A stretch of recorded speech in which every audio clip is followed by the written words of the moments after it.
हरे कृष्णा। तो मित्रों, आज हम सुनते हैं दूबड़ी साते कैसे मनाई जाती है या दूबड़ी सप्तमी कैसे मनाई जाती है और क्यों मनाई जाती है। तो संतान की कुशलता और उन्नति के लिए इस व्रत का काफ़ी महत्व होता है। इसे मुक्त भरण संतान सप्तमी भी कहते हैं।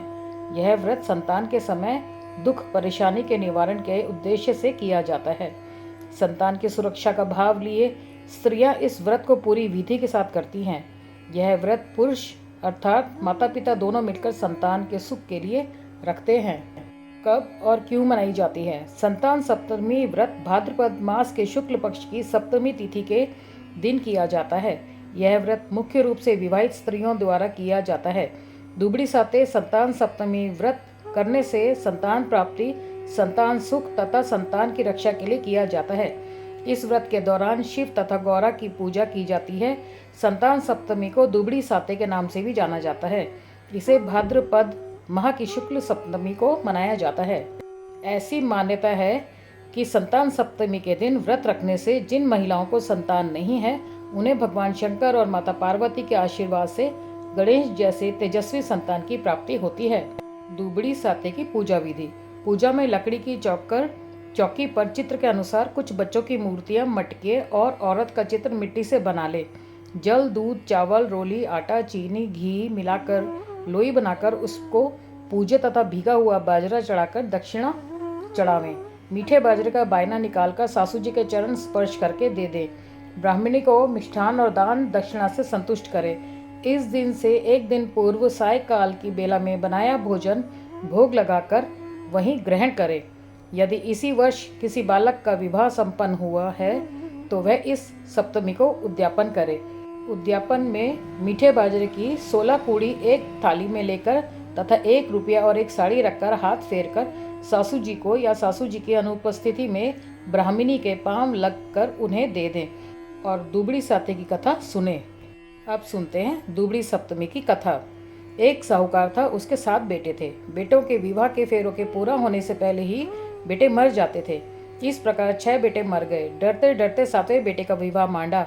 सब बहन बेटियों को बुलाया। सबसे बड़ी बुआ पीहर आते समय मार्ग में कुम्हार के यहाँ रुकी। उसका मन बुझा हुआ था, कोई खुशी नहीं थी। कुम्हार ढकड़ी घड़ रहा था। बुआ ने पूछा, तू क्या कर रहा है? वह बोला कि गांव के साहूकार के बेटे का विवाह है, उसी के लिए ढाकड़ी घड़ रहा हूँ। उसका बेटा मर जाएगा। बुआ ने पूछा कि बेटा नहीं मरे, इसका कोई उपाय नहीं है? कुम्हार ने बताया कि यदि बींद की कोई बुआ दुबड़ी सात कर व्रत करे, ठंडा खाए, कांटा फांसे, बींद के सारे ने उल्टे कर गालियां देती रहे, फेरे के समय कच्चा दूध और तात का फंदा लेकर बैठ जाए, आधे फेरे होने के बाद एक सर्प बींद को डसने आएगा, तब उसके सामने कच्चे दूध का करवा रख दे। जब सांप दूध पीने लगे तो उसे तांत के फंदे में फंसा ले। जब सर्पणी उसे छुड़ाने के लिए आए तब बुआ उससे वचन ले कि तू मेरे सब भतीजों को जिंदा कर, उनको बहुएं दे, तो ही मैं तेरे पति सांप को छोड़ूंगी। सारी बात सुनकर बुआ वहां से रवाना होकर पीहर में अपने घर में गालियां देती हुई घुसी। सब उसके इस व्यवहार से अचंभित रह गए, पर कोई कुछ नहीं बोला। आखिर बुआ जो ठहरी, सारे नेक उल्टे करती गई। घर की अन्य औरतें कुछ बोलती तो भी ध्यान नहीं देती। जिद करके बारात भी पीछे दरवाजे से निकलवाई। उसी समय सामने का द्वार टूटकर गिर गया। सब उसकी प्रशंसा करने लगे। अब तो जैसा वह कर रही थी वैसा ही सब मान रहे थे। फिर जिद करके बारात में शामिल हो गई। साहूकार फिर भी नाराज ही था।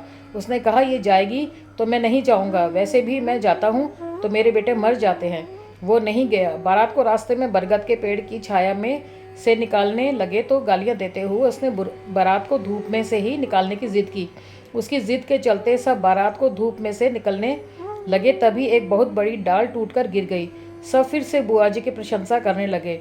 फिर दूल्हे को बुआ की जिद के कारण दुल्हन के घर के पिछले द्वार के से अंदर ले जाने लगे। तभी आगे का द्वार टूट गया। फिर वह गालियां देती हुई फेरे में भी बैठ गई। अब सांप आया तो उसने उसे फंदे में फंसा लिया। जब सर्पणी उसे छुड़ाने आई तो बुआ बोली, हे सर्पणी, मैं तेरे पति को तभी छोड़ूंगी जब तू मेरे सारे भतीजों को जीवित कर देगी, उनको बहुएं भी दे देगी। तू मुझे वचन दे। सर्पणी बोली, मैं तुम्हें वचन देती हूँ, ऐसा ही होगा। बुआ ने सांप को छोड़ दिया। धूमधाम से विवाह संपन्न हुआ। सब बुआ जी से खुश हो गए। जब बारात लौटने लगी तो रास्ते में दूबड़ी सात का वृद्धा के रूप में मिली। उसने भी दूबड़ी सात की पूजा और व्रत करने के लिए कहा। बुआ ने कहा, मैं दुबड़ी सात की पूजा कराना चाहती हूँ, व्रत कराऊंगी, पर कैसे कराऊं समझ में नहीं आ रहा। वृद्धा मुस्कुराती हुई वहां से चली गई। उसके जाने के बाद पूजा के बारे में सोचती हुई जब बुआ गाड़ी में से उतरी तो दिखा कि वहां दुबड़ी सात का पटिया मंडा हुआ रखा था। पूजन सामग्री भी रखी हुई थी। ताजा धूप उगी हुई थी। पूजा करने की विधि तो उसे पता ही थी। उसने पूरे मनोयोग और श्रद्धा के साथ पूजा की, बायना निकाला, कांटा फंसाया और कथा कही। बारात गांव में पहुंची। जब साहूकार ने सातों बेटों को जीवित देखा तो उसे बहुत ही आश्चर्य हुआ। तो साहूकार बोला, बेटा, अगर आज तुम पुनः जिंदा हो सके हो तो अपनी बुआ के कारण। ये जीवन तुम्हारी बुआ का दिया है, इसलिए सब इनके पैर पड़ो। बाद में साहूकार ने सारे गांव में ढिंडोरा पिटवा दिया कि अपने बच्चों के जीवन की रक्षा के लिए हर कोई दुबड़ी साते का पाटिया मारेगा, व्रत करेगा, पूजा करेगा, बायना निकालेगा, कांटा फंसाएगा और कहानी सुनेगा। हे मेरी दुबड़ी साते महारानी, सभी के बेटों को बहुत लंबी उम्र देना, खुशहाली देना, सुख देना और कहानी कहने वाले, सुनने वाले, हुकारा भरने वाले सभी के ऊपर अपनी कृपा बनाए रखना। जब भी हम साते दुबड़ी की कथा सुने तो हमें लुगड़ा ओढ़ना चाहिए और हाथ में बाजरे और चने का जो हमने रात को भीगा हुआ था उसको हाथ में लेकर के कथा सुननी चाहिए। कथा सुनने के बाद हमें जितना भी बाजरा और ये चना है ये हमें कुंडी में डाल देना है और उसके बाद उसमें दूध की धार लगानी है और जितने भी चने हैं वो झाड़ में जो हमने बेरी का झाड़ लगाया है उसमें बीनने हैं और इस तरीके से दूध की धार लगानी है। और फिर सासू जी का बायना मिनसना है और मिनसने के बाद सासू जी को पग लगाई दे करके जो बायना है वो देना है।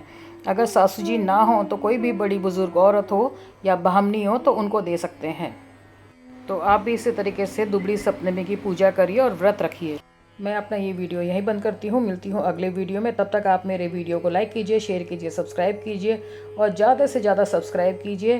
तब तक के लिए हरे कृष्णा।